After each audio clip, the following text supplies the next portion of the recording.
우리 옆에 분들과 이렇게 인사하겠습니다. 사랑합니다. 우리가 교회입니다.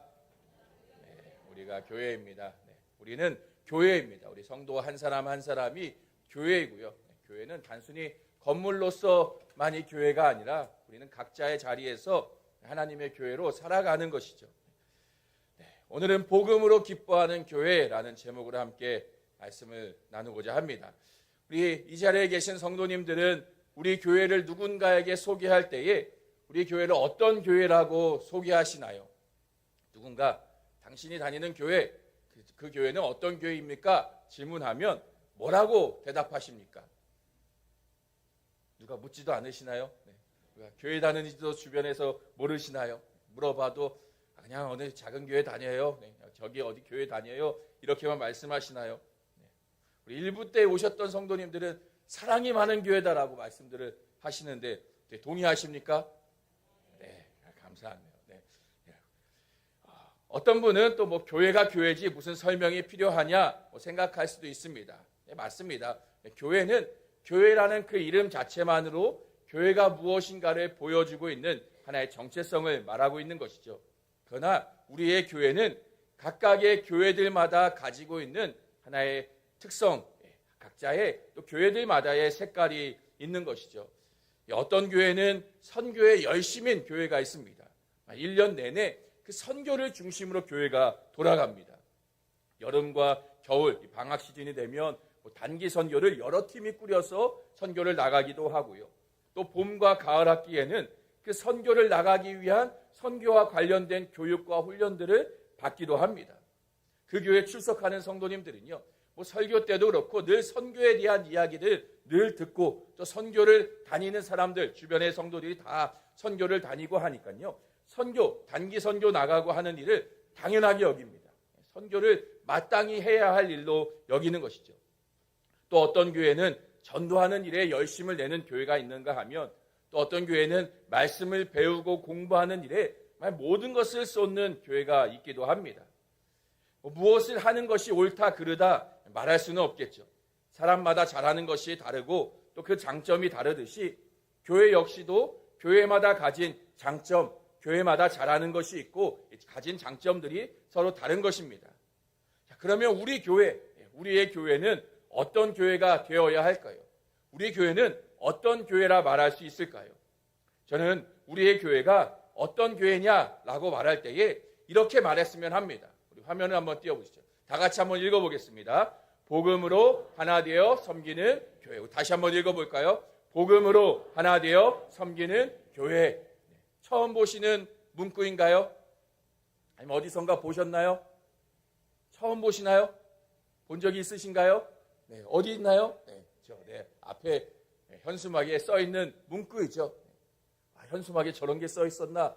처음 보시는 분들 괜찮습니다. 그럴 수 있죠. 제 앞에 이 현수막을 만들 때에 이 문구를 써놓고 이제 우리 교회가 이런 교회가 되었으면 좋겠다라는 마음으로 이 문구를 작성해서 넣어놨는데요. 사실 연초에 이 문구를 가지고 우리 교회가 어떤 교회가 되었으면 한다 같이 나누고자 하다가 조금 시간을 밀어서 이제서야 함께 나누려고 합니다. 이 한 문장 안에는 우리가 해야 할, 우리가 가야 할 세 가지를 담고 있는데요. 다음 것도 한번 띄워주세요. 그것이 무엇이냐? 첫째는 복음으로 기뻐하는 교회가 되는 것이고요. 두 번째는 사랑으로 하나 되는 교회. 또 세 번째로는 섬기며 전파하는 교회. 이 세 가지를 우리 교회가 이루어 갔으면, 함께 만들어 갔으면 하고자 이 세 가지를 합쳐서 한 문장으로 복음으로 하나 되어 섬기는 교회다라고 문구를 만들어 보았습니다. 이 세 가지는 순서대로 개인의 신앙의 경건 생활과 또 공동체, 교회로서의 공동체성, 또 우리의 교회가 세상을 향해서 어떤 태도를 가져야 하는가를 말해주고 있는 것입니다. 먼저는 한 사람 한 사람이 그 복음을 알고 믿음으로써 기쁨을 가지는 교회로서, 각자의 성도로서 살아가는 것이고요. 또 그 복음과 기쁨 안에서 우리의 교회가, 우리의 공동체가 하나 되어지는 그런 교회가 되어지는 것이죠. 또 그 사랑과 그 하나됨을 통해서 이 지역사회와 또 세상을 향하여서 예수님과 같이 세상을 섬기며 그들을 섬기면서 복음을 전하는 교회로 우리가 살아가고자 이런 문구를 만들어 보았습니다. 이것은 앞으로 우리의 교회가 함께 바라보며 나아가야 할 비전이라고 할 수 있을 텐데요. 지금 이 내용들은 사실 어떤 새로운 것을 제가 이야기하고자 하는 것은 아닙니다. 지금까지 우리의 교회가 50년 동안 걸어왔던 길이기도 하고요. 또 사실 우리 교회만이 아니라 모든 교회가 가지고 있는 교회의 가장 근본적인 이야기이기도 합니다. 다만 그것을 말로써 문구로서 정리한 것이고 우리 모든 성도들이 함께 동일한 말로 기억하며 고백하고자 이런 문구로 정리한 것이죠. 자, 그래서 오늘부터 3주 동안 이 동원교회 비전 세우기라는 주제를 가지고 우리 교회가 어떤 교회가 될 것인가 그 비전을 한 주에 하나씩 나누어 보고자 합니다. 또 3주 동안 저녁 예배에 오시는 그 말씀 캠프에 오시는 강사 목사님들께도 제가 이 주제를 전해드리면서 이것과 관련해서 말씀을 전해주셨으면 좋겠다라고 전달을 했습니다. 그분들이 오셔서 어떻게 말씀을 전하실지 모르겠지만 기대하며 저녁 예배 가운데 오셔서 제가 전하지 못한 부족한 부분들을 우리 오시는 강사 목사님들을 통해서 또 이렇게 듣고 체험을 얻었으면 좋겠습니다. 자, 그래서 우리가 3주 동안 우리 교회가 바라보며 가야 할 길에 대해서 같이 우리가 고민하고 생각해 보았으면 하는데요. 구체적으로 그것을 가지고 이 비전을 가지고 우리가 무엇을 구체적으로 해야 하는가는 차차 앞으로 더 깊이 나누어 가고요. 이번 3주 동안은 조금은 이렇게 원론적인 좀 딱딱할 수 있지만 원론적인 이야기를 가지고 함께 우리가 한 교회로서 함께 바라보아야 할 시선이 어떠한가를 같이 한번 생각해 보았으면 합니다. 자, 이것을 나누는 이유는 교회는 목사 혼자서 끌고 가는 곳이 아니기 때문에 그렇습니다. 우리가 교회로서 함께 교회를 만들어가는 것이고요. 함께 교회를 세워가는 것입니다.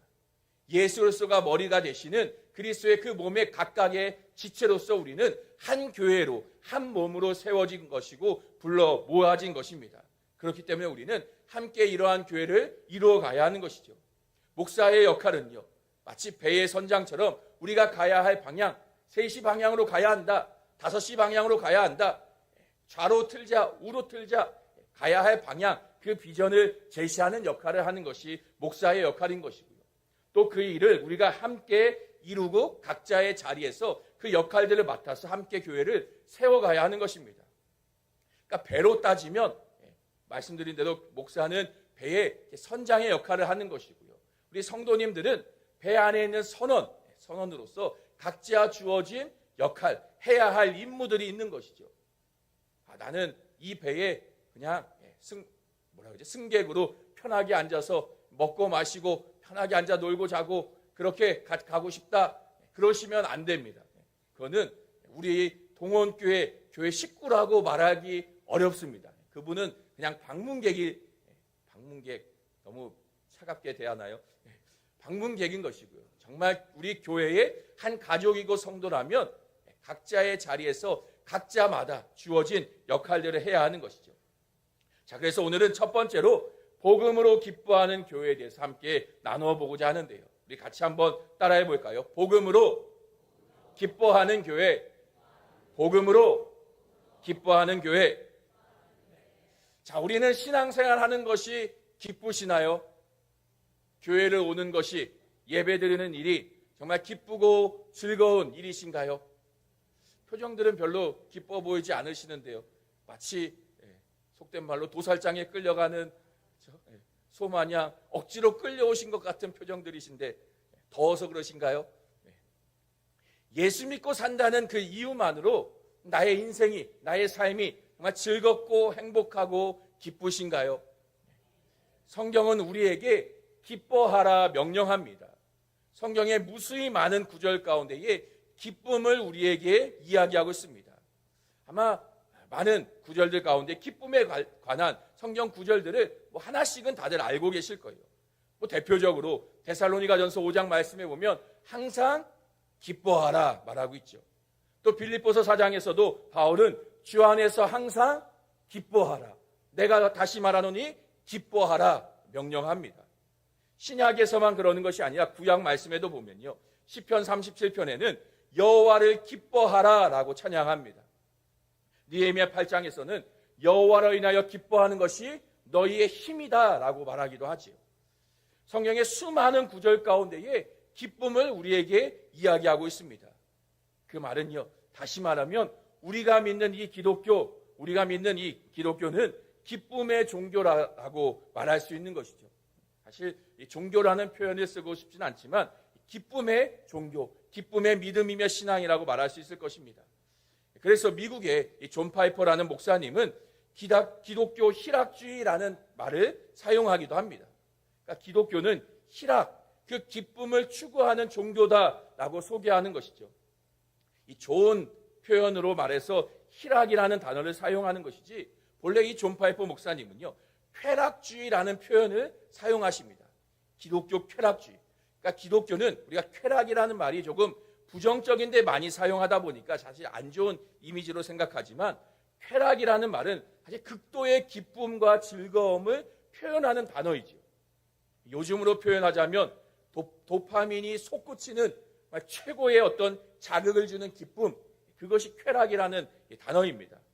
그러니까 기독교는 그런 최고의 기쁨, 세상에서 쾌락이라고 표현할 만큼의 최고의 기쁨과 즐거움을 주는 종교고, 그것을 추구하는 것이 기독교의 신앙이다라고 말하는 것입니다. 웨스트민스터 신앙고백서 소요리 문답의 첫 번째 질문은요, 사람의 제일 되는 첫 번째 목적이 무엇이냐라고 질문하는데요, 그 답을 이렇게 말합니다. 하나님께 영광을 돌리고 영원토록 그분을 즐거워하는 것. 사실 우리말 표현으로 듣기에는 두 가지의 대답처럼 보여집니다. 사람의 제일 된 목적이 하나님께 영광 돌리는 것이고 또 그분을 즐거워하는 것, 마치 두 개의 이야기로 이야기하는 것처럼 보여지지만, 사실 이 본래의 의미는 이 둘을 하나, 같은 것으로 표현합니다. 다시 말하면 하나님께 영광을 돌리는 것이 사람의 목적인데, 그 방법이 뭐냐? 하나님을 즐거워하는 것, 하나님으로 인해서 기뻐하는 것이다 라고 말하고 있는 것이죠. 우리가 하나님께 영광을 돌려야 된다라고 말합니다. 하나님께 영광을 돌린다는 것이 과연 무엇입니까? 연예인들처럼 시상식에서 상을 받으면서 이 상을 받게 하신 하나님께 영광을 돌립니다. 이것이 하나님께 영광을 돌리는 일입니까? 만약 그것이 하나님께 영광을 돌리는 일이라면 우리는 다 연예인이 돼야겠죠. 아니면 상 받는 어떤 자리에 올라서야겠죠. 상을 받지 못하면, 시상식에서 이 상을 주신 하나님께 영광 돌립니다 말하지 못하면 하나님께 영광 돌릴 수 없는 거라면 우리는 하나님께 영광 돌리며 살지 못하는 것이죠.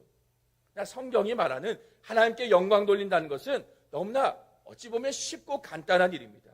하나님을 기뻐하는 것, 우리의 삶이 하나님으로 인해서 기뻐하며 즐거워하며 살아가는 것, 그것이 하나님께 영광 돌리는 삶인 것이죠.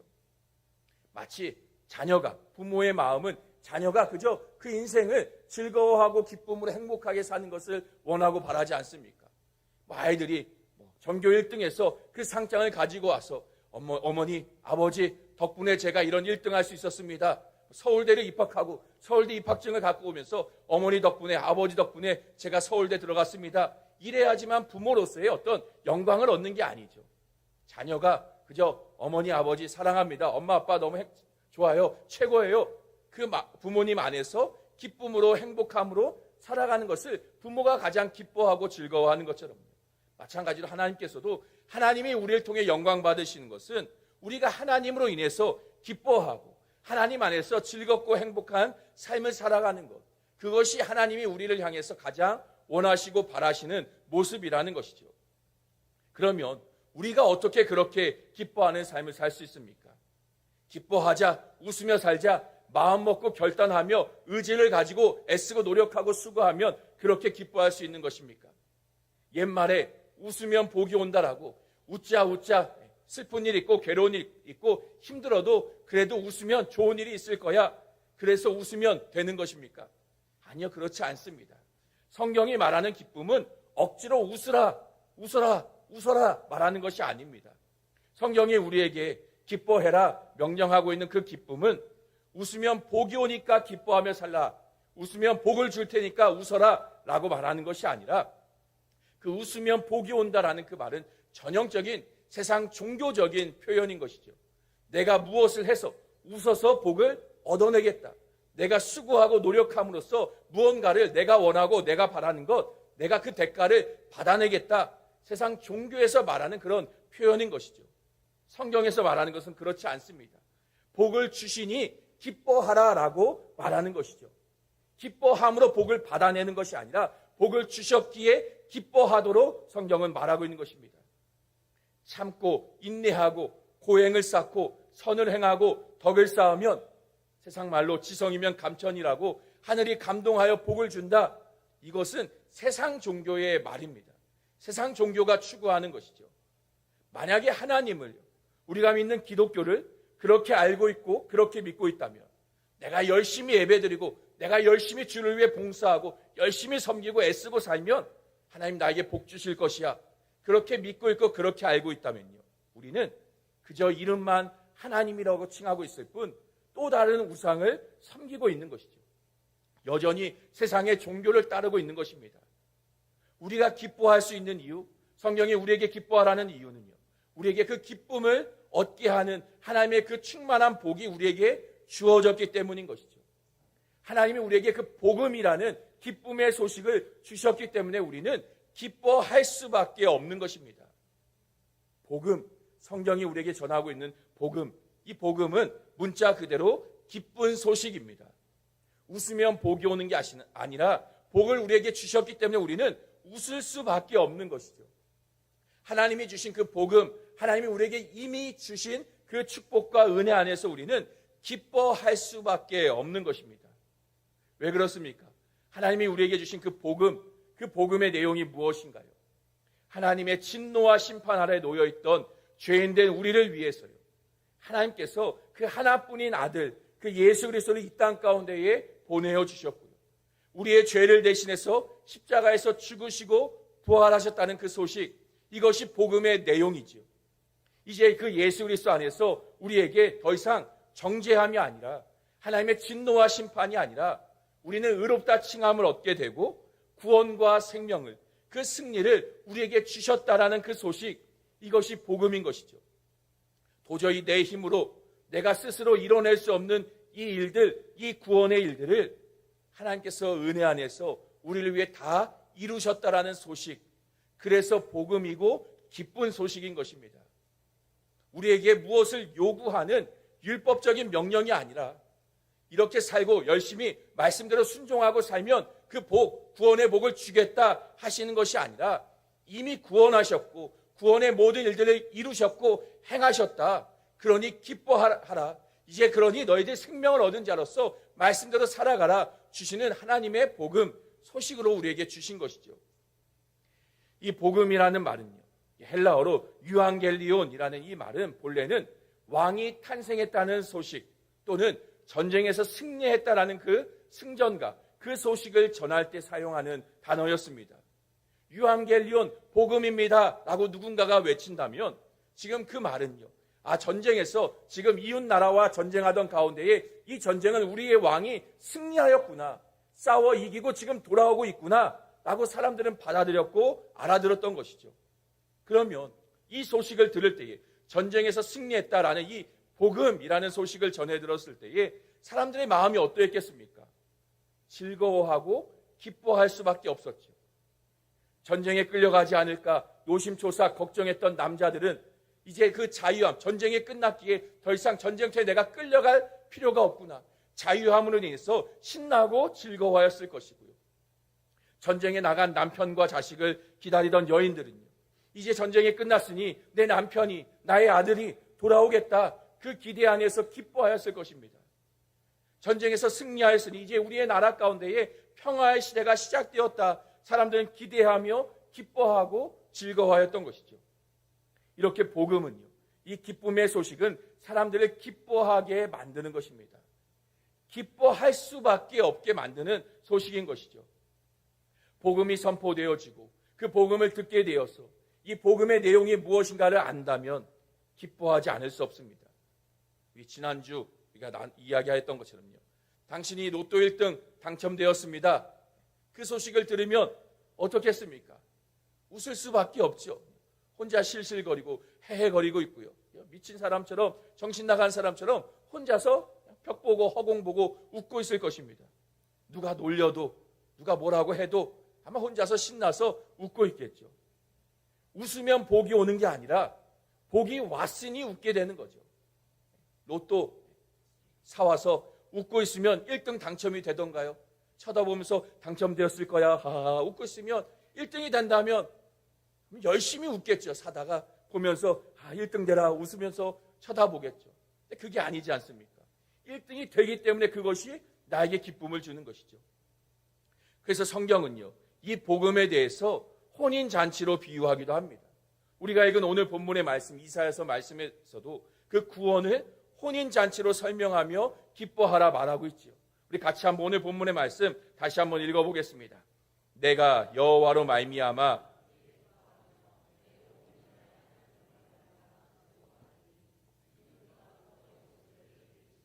공의의 겉옷을 내게 더하심이 신랑이 사모를 쓰며 신부가 자기 보석으로 단장한 같게 하셨음이라. 지금 뭐라고 말합니까? 여호와로 말미암아 크게 기뻐하며 하나님으로 말미암아 즐거워한다라고 말합니다. 왜요? 기뻐하고 즐거워하면 하나님이 나에게 구원의 옷을 주실 거니까, 나를 신랑처럼 신부처럼 그 혼인잔치의 기쁨을 누리게 하실 거니까 기뻐한다는 게 아니죠. 이미 구원의 옷을 나에게 입히셨고 신랑처럼, 혼인잔치의 신랑처럼 신부처럼 나를 단장하셨기 때문에 나는 기뻐한다, 즐거워한다라고 말하는 것이죠.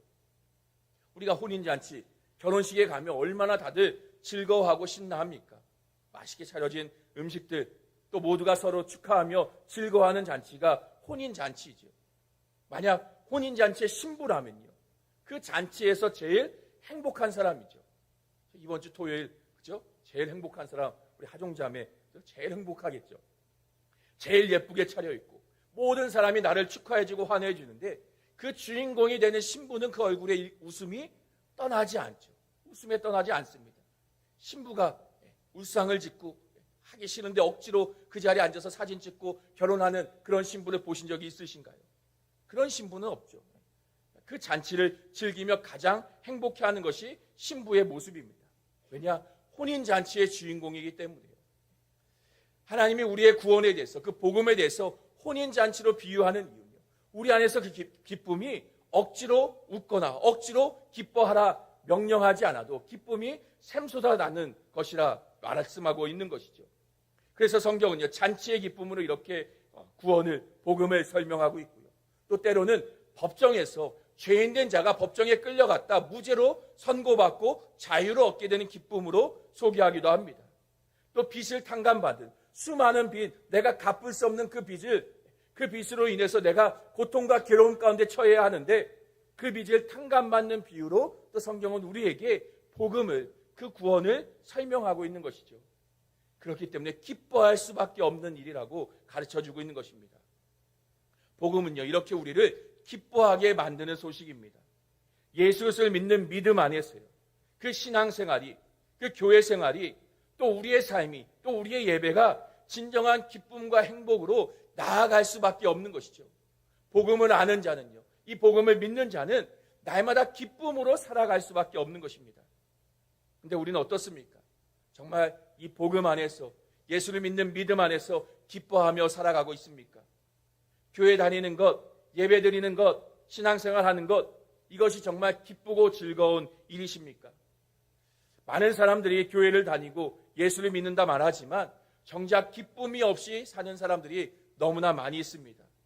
왜 그럴까요? 왜 교회를 다니는데도 기쁨이 없이 살아갈까요? 교회 와서 예배드리고 봉사하고 섬기는 일, 물론 육체적으로 피곤하고 힘들기는 하지요. 쉬는 날 아침부터 나와야 하고 아침부터 와서 예배드리고 또 어떤 이들은 하루 종일 교회에서 수고하며 섬기며 돌아갑니다. 다음날 또 직장생활하는 이들은 출근해야 되는데 그런 주일 하루가 너무나 피곤한 것은 사실이죠. 나 왜 그것이 피곤하다 여겨지고요, 예배가, 교회에서 수고하고 섬기는 이들이 고된 노역처럼 여겨집니까? 그것은 다른 게 아닙니다. 우리의 마음에 진짜 이유가 있는 것이죠.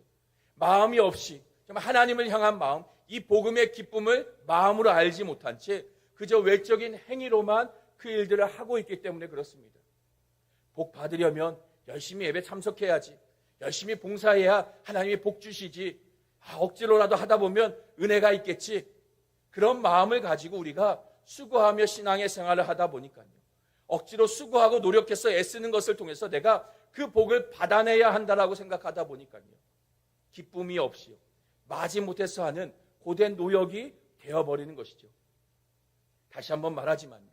세상의 종교와 우리 기독교가 가진 차이점이 있다면요. 세상의 종교는 아래에서 위로요.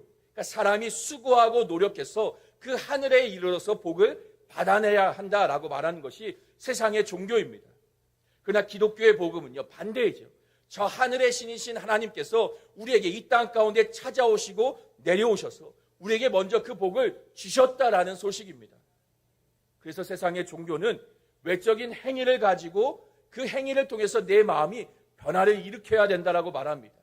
열심히 하다 보면 기뻐하게 될 것이고, 열심히 수고하면 자족하게 될 것이고, 열심히 애쓰면 행복해질 수 있다. 이것이 세상의 종교가 말하는 열심히 행위를 통해서 마음을 바꾸고자 하는 것이죠.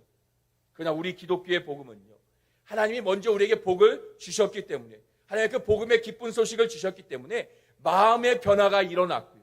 그 마음의 변화를 통해서 밖으로 우리의 외적인 행위로 그것이 나타나게 되는 것이다 라고 말하는 것입니다. 우리를 찾아오신 하나님의 은혜를 우리가 마음으로 깨달아 알므로써요, 그것을 믿음으로 말미암아 이제 우리의 외적인 행동들로서 즐거움으로 말씀에 순종하고요, 예배가 기뻐지고요, 기쁨으로 수고하며 섬기며 살아가게 만드는 것입니다. 그래서 복음이 우리 안에 전해져야 되는 것이고요, 그것을 듣고 알고 믿음이 먼저 우리 가운데에 있어야 기쁨의 수고와 섬김이, 정말 즐거움의 참된 예배의 모습이 우리 가운데에 나타날 수 있는 것이죠. 마음에서부터 변화가 되어서 순종하며 행하기 때문에 더 이상 억지로 하는 것이 아니라 기쁨으로 예배하며 섬기게 되는 것이죠. 또 그 수고와 섬김이 물론 육체적으로는 피곤하고 지칠 수 있죠. 그러나 오히려 그것이 쉼이 되어지고 안식이 되어지고요, 새 힘을 얻게 되는 것입니다.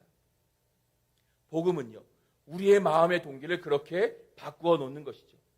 그런데 어떻습니까? 처음엔 그런 마음을 가지고 하였지만 신앙생활의 기쁨이 점점 사라져 가기도 합니다. 왜냐? 우리의 마음이 굳어져 가기 때문이죠. 복음으로 우리의 마음의 동기가 계속해서 채워져 가야 하는데, 마음의 체험을 받아야 그 복음의 은혜를 가지고 수고하며 섬기는 외적인 행위로서 나타나야 하는데, 그 복음의 공급을 잃어버리니까요, 자꾸만 마음이 굳어지니까 외적인 행위로만 나타나기 때문에 기쁨이 사라져버리는 것이죠. 처음 예수를 믿고 신앙을 시작할 때에는 그 복음을 듣고 알아 믿음으로써 기쁨으로 행합니다. 근데 어느샌가 이 복음의 공급이 끊어져 가면요, 그 행위 가운데 내 수고, 내 열심, 내 노력만 안다 보면요, 기쁨이 사라지고요, 당연히 해야 하는 일, 그것을 통해서 당연히 내가 인정받고 무언가 얻어내야 하는 일처럼 되어버리는 것이죠. 그것이 죄인된 우리의 모습입니다.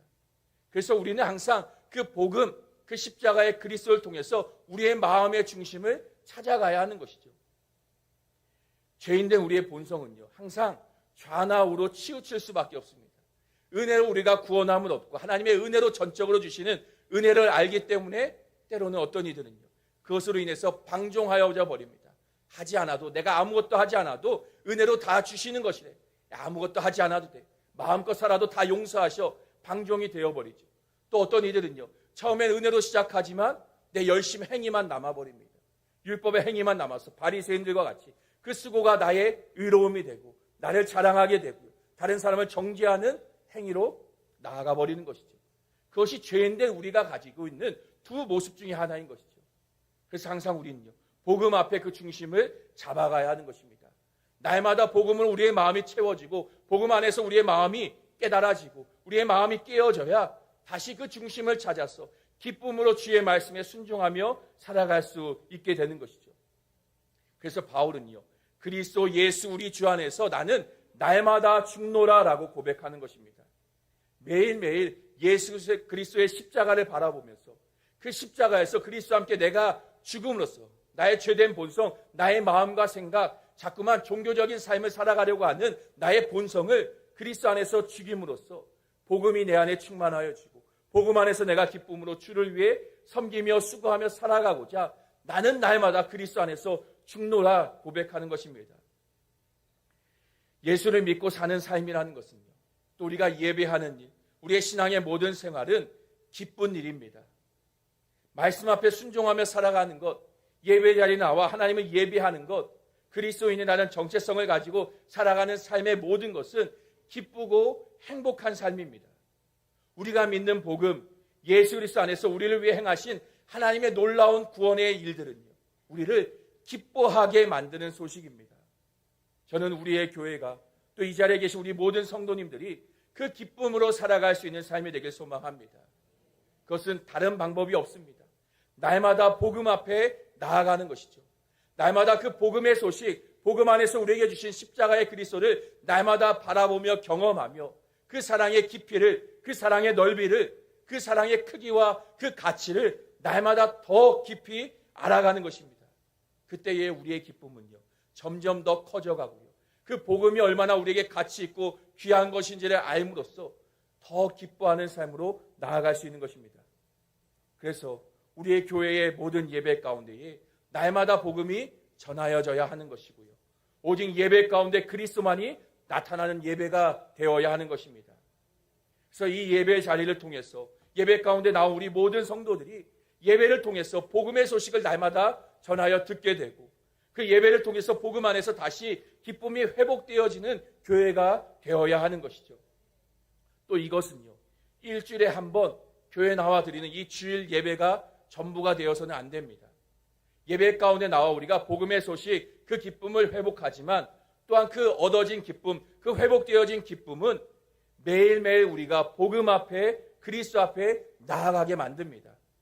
그 기쁨, 주일날 한 번 듣는 것으로 만족할 수 없는 것이죠.